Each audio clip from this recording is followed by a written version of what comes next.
আসসালামু আলাইকুম। নিয়মিত বাংলা সংবাদে আপনাদের স্বাগতম। শুরুতেই থাকছে শিরোনাম, এরপর বিস্তারিত। কলকাতার নিউ টাউনে শিগগির ওবায়দুল কাদেরের নেতৃত্বে চা চক্র। এদিকে নাসিরউদ্দিন পাটোয়ারির পদত্যাগের গুঞ্জন, যা বলল এনসিপি। আর থাকছে বিনা ভোটে নির্বাচিতদের সুযোগ বন্ধ, ফিরল না ভোট।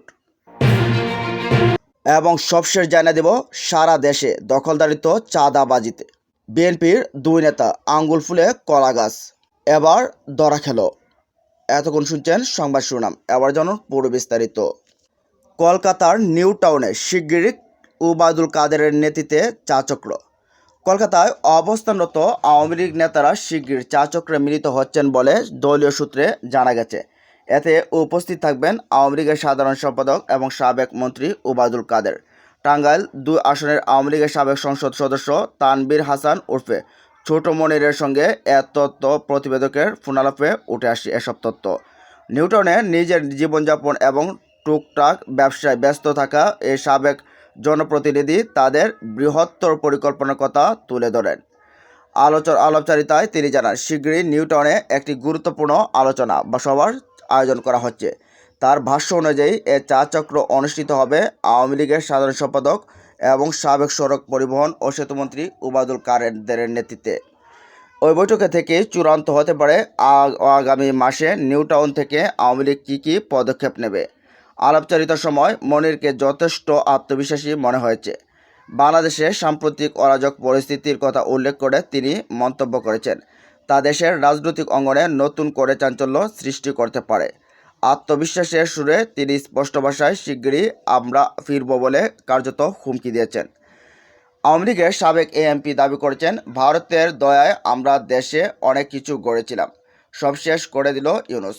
তিনি ইউনূসের বিরুদ্ধে সরাসরি দেশের অগ্রগতি অব্যাহত করার অভিযোগ আনেন। মনির জানান, তিনি নেত্রীর নির্দেশের অপেক্ষায় আছেন। ওবায়দুল কাদেরের সঙ্গে তার নিয়মিত যোগাযোগ ও সাক্ষাৎ হয়। আপাতত ব্যবসায়িক কাজে ব্যস্ত থাকলেও দলীয় হাইকমান্ডের সব সংকেত পেলেই তিনি বড় কোনো পদক্ষেপ নিতে প্রস্তুত।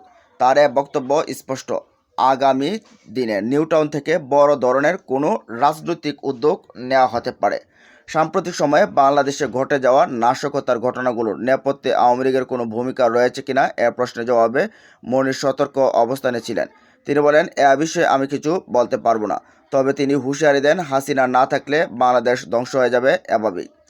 বাংলাদেশের রাজনৈতিক বিশ্লেষকরা মনে করেন, ভারতে অবস্থান করা সাবেক এমপির এ মন্তব্য এক গভীর ইঙ্গিত বহন করে।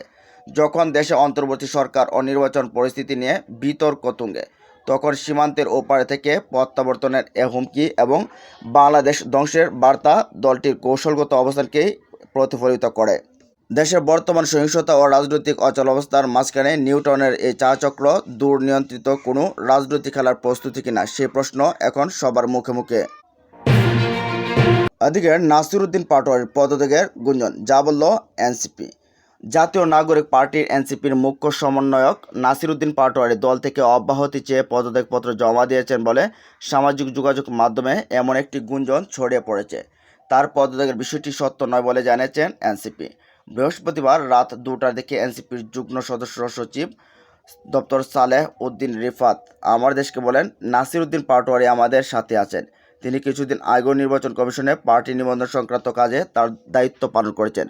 এছাড়াও মুখ্য সমন্বয়ক হিসেবে তিনি বিভিন্ন উইংয়ের সাথে দায়িত্ব পালন করছেন।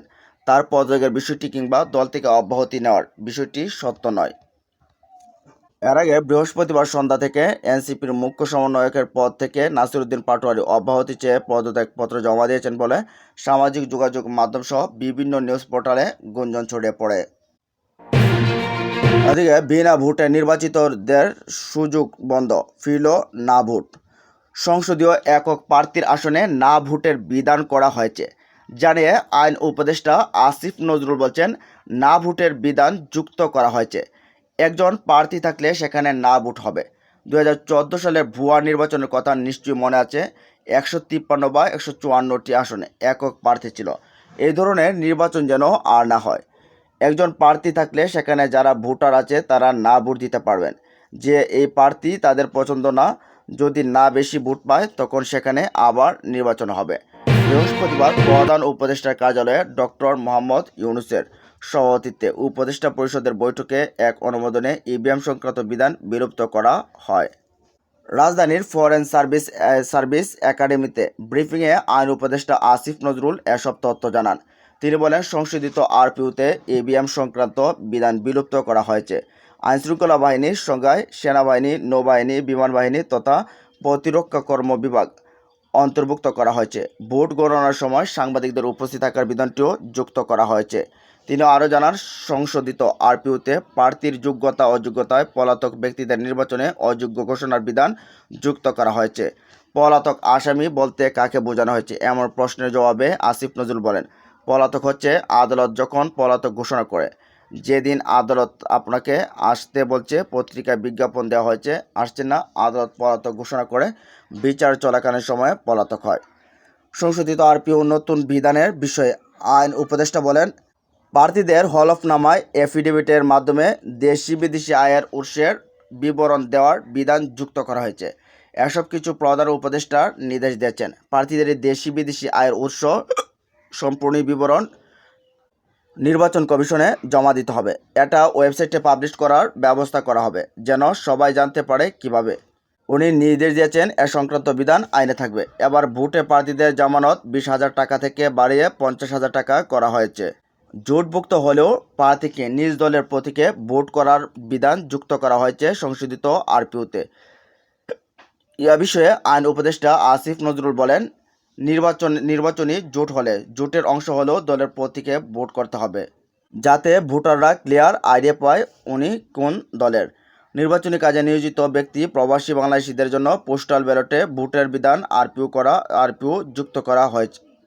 সেক্ষেত্রে অনলাইনে নিবন্ধন সেরে ডাকযোগে ভোট দিতে পারবেন প্রবাসী বাংলাদেশিরা। পাশাপাশি কারা হেফাজতে থাকা সরকারি কর্মকর্তারা, ভোট গ্রহণ কর্মকর্তা এভাবে ভোট দিতে পারবেন। এদিকে শেখ হাসিনা 15 বছর দেশটাকে লুটপাটের অভয়ারণ্যে পরিণত করেছিল। আর যখন শেখ হাসিনা দেশ ছেড়ে পালিয়ে যায়, তখন মানুষ ভেবেছিল এই লুটপাট, চাঁদাবাজ, দখলদার থেকে মানুষ বেঁচেছে। তবে আওয়ামী লীগ পালিয়ে গেলেও সেই জায়গা করেছে বিএনপির কিছু নেতাকর্মীরা। সারা দেশেই লুটপাটের মহাযজ্ঞ চলছে। সারা দেশের প্রতিটা স্থানে চলছে চাঁদাবাজি, আর এর বড় অংশ যাচ্ছে বিএনপির হাইকমান্ডে। এর ভেতরে দুটো নাম এসেছে স্পষ্টভাবে। তারা হলেন বিএনপির স্থায়ী কমিটির সদস্য আমির খসরু মাহমুদ চৌধুরী ও বিএনপির মহাসচিব মির্জা ফখরুল ইসলাম আলমগীর।